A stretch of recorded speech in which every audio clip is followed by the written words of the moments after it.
Wissen Sie, welche Spuren Sie heute im World Wide Web hinterlassen haben? Wer hat jetzt Ihre Daten und wofür werden diese verwendet? Daten sind Gold wert und bieten Unternehmen rund um die Welt große Chancen. Daten treiben Innovation und Transformation. Aber wie müssen diese großen Mengen an Informationen eigentlich organisiert und aufbereitet werden, damit richtige und wichtige Rückschlüsse möglich sind? Zum Beispiel, wer will wann, wo, auf welchem Gerät was sehen oder hören? Und wo sollte Schluss sein, wenn es um persönliche Informationen geht? Spannende Fragen in einer spannenden Zeit. Und wenn es um Digitalisierung, Innovation und Disruption geht, ist ein Mann nicht weit. Please welcome SAP Chief Designer and Futurist Martin Wezowski. All right. Hi everyone, how are you? Yes, we really do think about the future a lot, don't we? And I mean, I wonder why we have so many ideas about the future. I think it's very simple. Everybody in this room and everybody you know, basically everybody will spend the rest of our lives in the future. So I thought we maybe should imagine a one that we actually want. And with this power of imagination comes the power of what we can shape. We cannot shape what we have not articulated, said, or have a relationship to. So we need to start to ask these really powerful questions, these deep questions every morning. Yeah, the question is obviously, what's the future? That's the question. It's an important one. Now, I mean, being in your profession, you've been having many discussions and many interviews. Let's listen to one that tells us a little bit about the future. I hope you play with dolls, because I do. I want to be a scientist. Eureka! A scientist. I think science is so amazing. Why do you want to be a scientist? I always really liked chemistry and physics in school. The study of physics is incredible. Take gravity. You can't see it, but the second you trip, it's right there to pull you down. Did you ever fall or trip on something? Yeah, unfortunately, all the time. It happens to me all the time. That's gravity, pulling you down, sometimes with an ouch. Sometimes with an ouch. She's good, no? I mean, what's going on here is natural language processing, a part of the AI technology. She's computing in the cloud. She has a processor power for $100 you and I used for, serious work 10, 15 years ago. But there is a bigger design, bigger relationships to be had. Imagine that the kid, or me, playing with Barbie is hungry. So we have the GPS location, we have Google, and we have Amazon drones, and we have hamburgers coming in exactly to your hand. And you're paying, because Barbie has your credit card number, obviously. Yeah? Now imagine if the hamburger is stolen, okay? And Barbie can record that with her eyes, obviously. And that's face recognition, and we know where you live. Who does she call? Does she call, Mattel, the parents? I don't know, SAP, the police? Hi, this is the police. It's Barbie. I actually solved the crime. So all these things makes us think about all these data moments. Is she a Michelin star preparations assistant? Where does she collect the data to arrest you and send you to jail, maybe judge you on the spot and electrify you? Who knows, yeah? It's all data. This didn't fly so hard. Fortunately and unfortunately, people just thought that Barbie maybe is listening too much. On the other hand, these are the same people that have the Alexa and the Siri all the time on in their houses, right? So that's what we need to deal with. This is the relationships we need to care about, the bigger ecosystems of whatever we design. Another example, it takes enormous long time to make a decent doctor. It takes like 10 years. And even if we make this fantastic human being to help us, she cannot know every condition in every moment of Homo sapiens history, and she cannot compare that condition, these millions and hundreds of millions of conditions, to every second of your life's condition right now to make you feel better. But with the help of data, our data that we share, we can drive a machine learning and artificial intelligence to do this better than both machine learning on its own or a human doctor on its own. Together, they reach almost 100% in some of the cases. And many of these cases come from these sensors you and I wear all the time. I have several on me. In 10 years, we will wear 20, 25 things, t-shirts, socks, I don't know, that will tell us more about us than we ever asked for. That will be amazing. And this is starting already today. One of SAP's customers, Under Armour, they are using the data to drive 200-300 million people on their health platform. And we thought that they were making t-shirts, right? To run around the town in. The t-shirts might be for free, so it's addressing the business models. Everything is changing. So this is the data around us that shapes our futures. We can go on forever, but we do not have time. Let's go a little bit closer to the body, a little bit closer to you, and measure how you think. Can we control machines with our minds? Can we read the data that you want to express? Well, yes. Both these people are paralyzed. She's typing, and he's driving a car. Oh yeah, it's a Formula 1 car. With their minds, obviously, because we can read their minds and they can control machines. How about knowing what's happening inside you? How about swallowing that little thing? This thing is 3-4 years old. It's as big as a grain of rice, okay? So you can easily swallow it. And we will tell you, say, your body temperature, whatever we want, okay? Obviously, 3 years later, this thing is as small as the grain of sugar or a grain of salt. So you can put it in your morning drink. And it can maybe not only read the data from your body, beyond any human capability, it actually can place data there.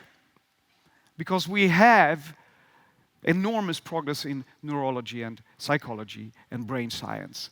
So who knows what's your next morning drink? I don't know, maybe German poetry and Kung Fu. In a beautiful mix, somehow, that you can utilize during the day. But this is another way to use the data. But if you think about it, you and I are data. My face, my voice, what I say, what I think. Like this guy talking about another guy. And I think you guess who's he talking about. Complete dipshit. Mm-hmm. Now, you see, I would never say these things. At least not in a public address. But someone else would. Someone like Jordan Peele. Oh yeah. This is a dangerous time. Very dangerous time, because our kids will be running around with their iPhones doing these deep fakes in a couple, 3 years. This technology will be democratized. So who is who? Who is Martin Wezowski? My data, my structure, my DNA.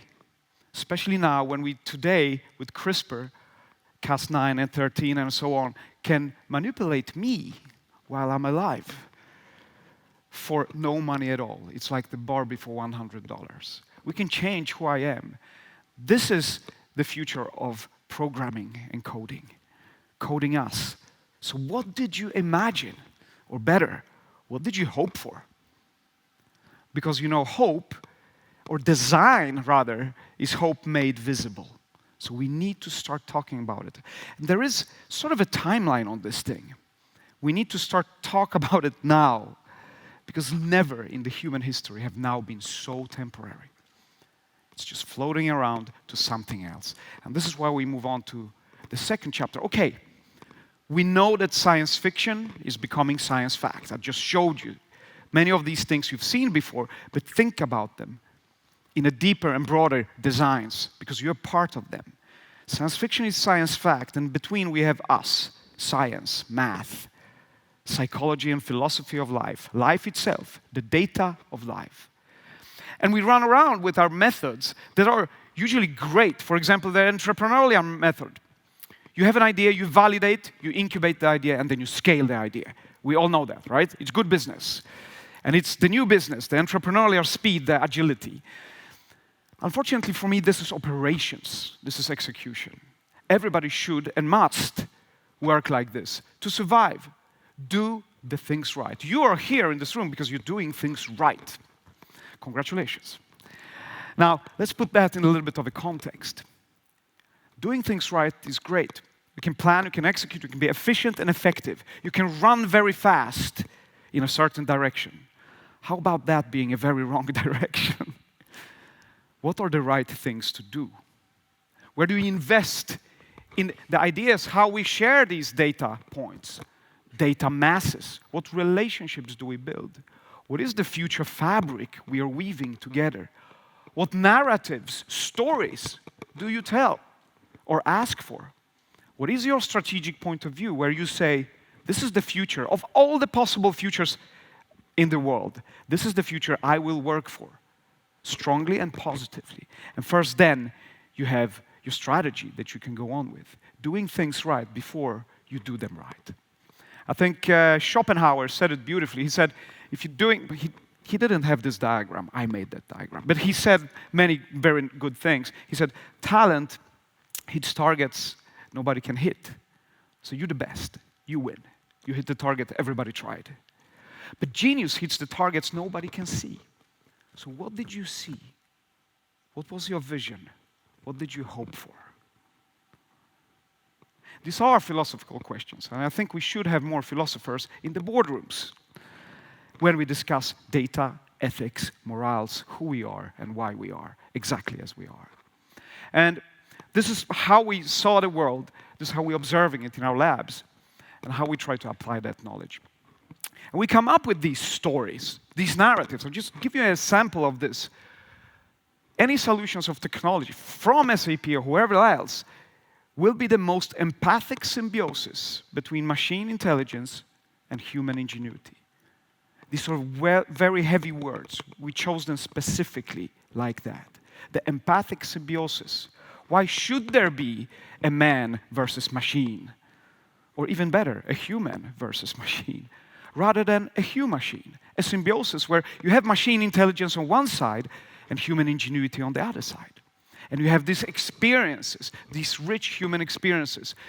I won't go through the whole thing about how we see the future of work or future of humanity for that matter, but there are 4 A's we're looking at. There's automation, autonomy, augmentation, and abundance. And these are about the experiences and the operations. These 2 data points come together. Your experiences can be measured, quantified, qualified. You can feel stuff that you never felt before.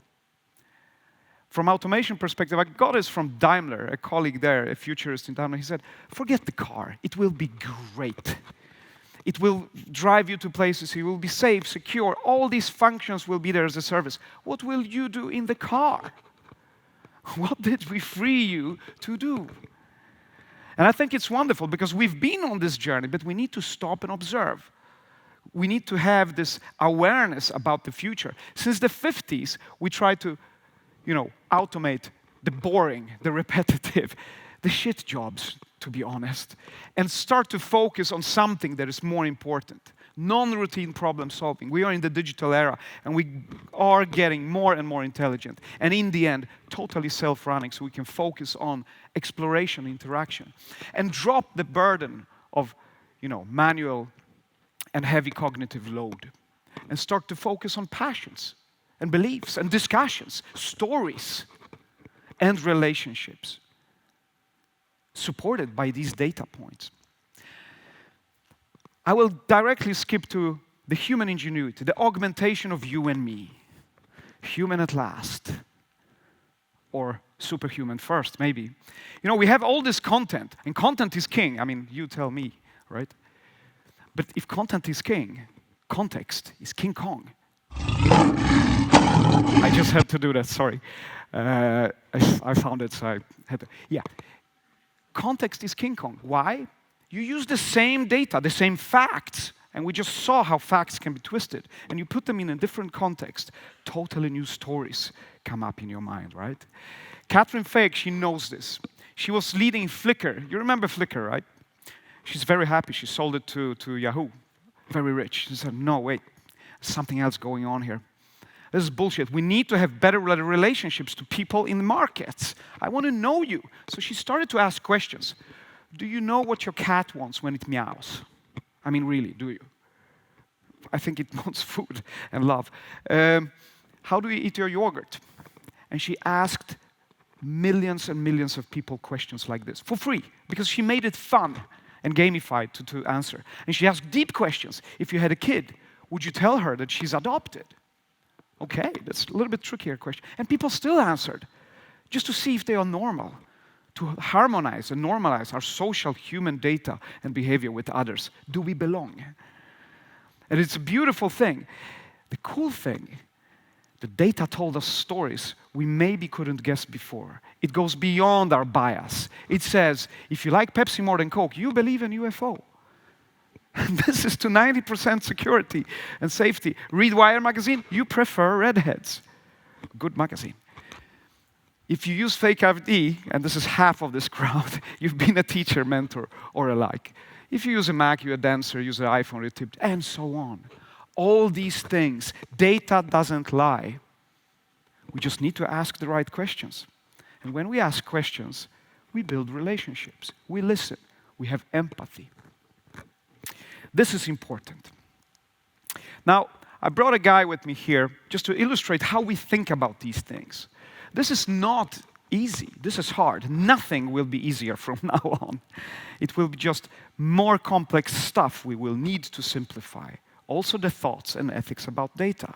And how can I be better unless I do have a conversation through my data and my metrics, for example, with machine intelligence? So my ingenuity grows.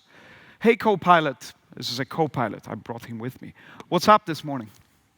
Good morning, Martin. You will have a fairly busy morning, but there is time for a good cup of coffee. Okay. Your biometrics show me that it would be good for you. But just one cup, remember. So 2 things I learned here. I'm useless in the mornings. And he said it in a nice way. You will have a fairly busy morning, which means, yeah, you suck in the mornings. And I will help you to get through it. You will have a very different message because you're great in the mornings. And also, I drink too much coffee, so my decision-making goes sideways, obviously, yeah. Because I try to be better through coffee. But my biometrics tells me, or tells him, that that's not good. It's just my stupid bias. Now, Copilot, we were thinking how we can make our teams run better and hang out better and actually have a better satisfaction, but not too costly. When colleagues travel so they can spend time face-to-face, your delivery quality goes up 5%. That saves software maintenance costs with customers by 2.5%. I found the routes that would make sense economically and that allow the colleagues to spend the most time face-to-face. We will review them tomorrow. So now he's my boss. We will review them tomorrow and so on. That's great because I didn't even have the idea that I had time to review stuff tomorrow because I'm always so busy and I'm so biased. And I wouldn't ask these questions ever. Now I can take superhuman decisions. I'm free from the human knowledge. I'm better than that. I'm more. I may be human at last, like normal people, you know. Because what is the smartest app in the world? And we can argue about all these systems, this is better, this is better. I think it's a very human answer to that question. It's the one that makes you smarter, like a friend. Now, data, I like pyramids. I borrowed this from Internet Borrowed. Content and context, the king and the King Kong.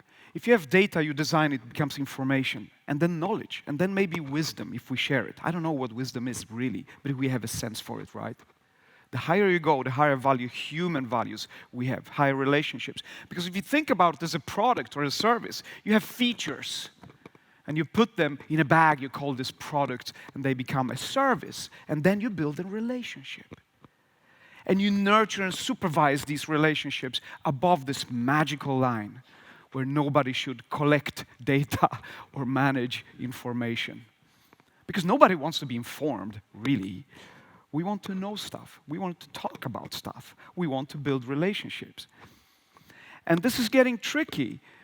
If I show you this pyramid in the context of China, you will think differently than if I told you that this is a context of Sweden, where I come from, right? So we need to think and build these relationships and have hopes. Beautiful, no? It's also data. Who wrote this piece? Verdi? Vivaldi. Ready? No, it was a computer, obviously. It's a machine learning that learned how humans think, our data, how we express ourselves, what we hope for, and start to hope on its own, and wrote this piece of art. It's called Genesis.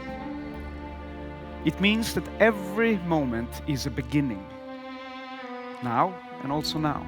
And every moment, knowing that the future is temporary, and you carry it within you. You're not the consumer of the future. It doesn't happen to you, because if it does, you might not like it. You are the protagonist in the stories we tell, and you do tell stories, I know. So what relationships do you build to design a future we actually all want to live in? Because I know you have these stories within you. So let's do that. And let's have some fun meanwhile. Thank you very much. Thank you.